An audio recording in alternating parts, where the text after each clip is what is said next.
بيروح علشان يجهز، وشيفا بيخلص لبس وبيخرج. ففيليب بيندهله وقاله انت هتمشي امتى؟ فقاله اني هخلص شغل بكرة وهمشي. وفي اللحظة دي بقى ميغا بتشوف أمه بتجري علشان تخرج، فبتقولها كويس انك لابسة، يلا نخرج بقى نتسوق شوية. فقالت لها لا، اصل انا رايحة ازور واحدة صاحبتي في المستشفى. قالت لها صاحبتك مين اللي معرفهاش دي؟ عرفتها انها صاحبة بنت عمها وفي سواق مستنيني برا. فقالت لها ماشي، وخرجت بالعربية مع شيفا.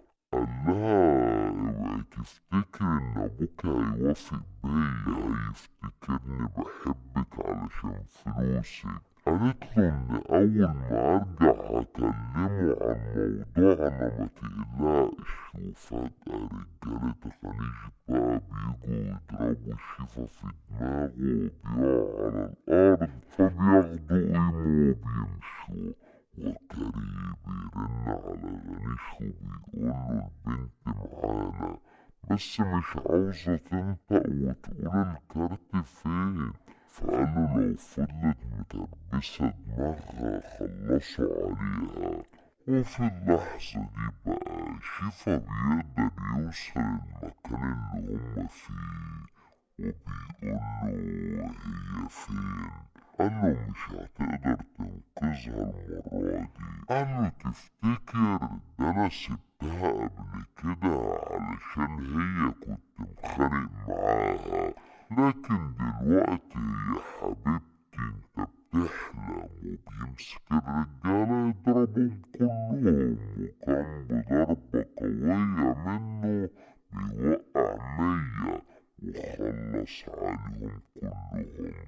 وبعد كده بقى بيكلم غنيش ويقوله الكارت مش معانا دلوقتي، اوعدك لما ارجع المدينة هجيبهولك لحد عندك، بس لو اتجرأت وبعت رجالتك تاني متلومش غير نفسك. وبيقفل معاه، بياخد قيمه وبيمشوا وبيركبوا العربية. وبتقوله دماغك كويسة؟ قالها فداك أي حاجة. وفجأة بتلاقي أبوها بيرن عليها، بترد وبيطمن عليها وبيقولها تيجي امتى علشان نقعد مع العريس؟ أنا رتبت كل حاجة زي ما قلتيلي. فشيفا اتصدم وقالت لأبوها هكلمك بعدين، وقفلت معاه. وشيفا قالها ايه ده انت مخطوبة؟ طب خلتيني احبك ليه؟ كنت بتتسلي بيا ولا ايه؟ فقالت له لا صدقني محصلش حاجة. قالها اسكتي، يا ريتني ما حبيتك. وبيركب العربية وبيوصلها لحد البيت، وبعدين بيجهز شنطته علشان يمشي.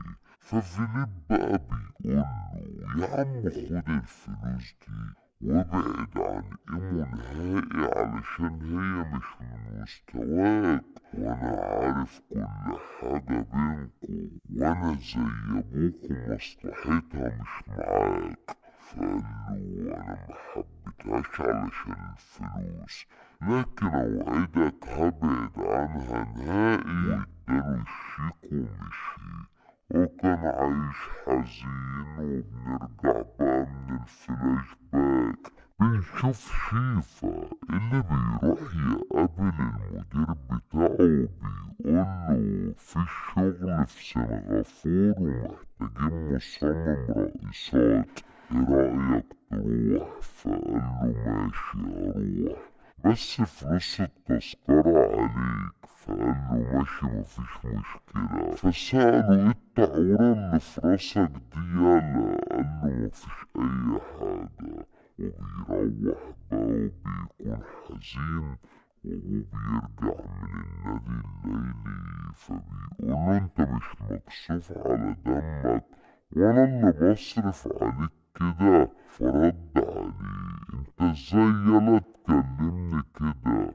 قاله امال عاوزني اكلمك ازاي لما بتاخد فلوس مني وبتصرفها على الخمرة؟ صدقني لو في قانون بيأمر بإعدام الأبهات اللي زيك أنا هكون فرحان. قالوا الحيوانات في الشوارع أبهات، بس الأب الحقيقي اللي بيتحمل المسؤولية.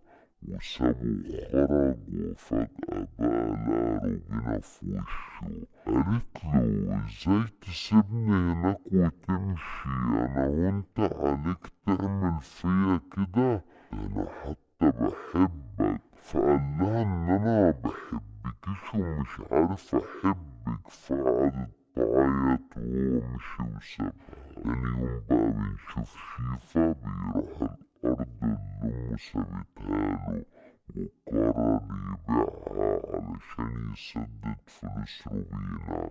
وماندا قاله خلاص يعني هتبيعها؟ دي كانت آخر ذكرى لوالدتك، مش لازم تفرط فيها. فقاله إني مضطر وما تقلقش، لما أسافر هبعتلك فلوس تصرف منها. وفجأة بقى لقى إيمو وراه، فقال لها إيه جابك هنا وعرفت مكاني منين؟ فماندا قاله أنا اللي قلتلها على مكانك ولازم تسمعها. وبيسيبهم مع بعض، وإيمو بقى قعدت تضرب شيفا بالعصاية. فقال لها بتضربيني ليه؟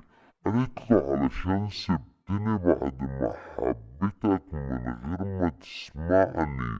انا كنت هتخطب بس علشان خاطر ابويا، بس عمري ما حبيت حد غيرك. انا حبيت الدنيا بسببك ومش عاوزة حد غيرك. وحضنته فتأسف لها.